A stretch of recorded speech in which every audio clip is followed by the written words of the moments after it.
आता सुरू आहे माझा दुपारचा स्वयंपाक आणि दुपारच्या स्वयंपाकामध्ये मला बनवायचं होतं वांग्याचं कालवण, मक्याची भाकरी आणि शेंगदाण्याची पोळी. आणि तर सकाळचे पोहे राहिले होते, पोहे मी साईडला काढून घेतले, कढई स्वच्छ धुवून घेतली आणि आता मसाल्याची पण सगळी तयारी केली. मसाला मिक्सरमधून बारीक करून आणला. एवढं सगळं होते तर धडाम दिसणं असा आवाज आलाय. तर येऊन बघते तर काय, संचित आणि संचितचे पप्पा खेळत होते आणि त्यांनी भिंतीवरचं घड्याळ फोडून टाकलं होतं. तर ते माझं थोडंसं काम वाढलं.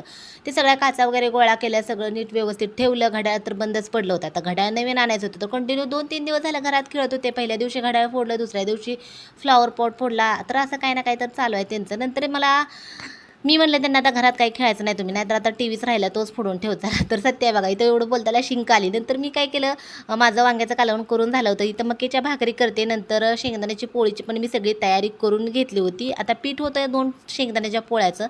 तर त्याच्या आता आता मी शेंगदाण्याच्या पोळ्या बनवते. तर मस्त अशा आपल्या गोल गोल शेंगदाण्याच्या पोळ्या पण झाल्यात. अशा रीतीनं स्वयंपाक पण झालाय. चला या पटकन जेवण करायला. व्हिडिओ कसा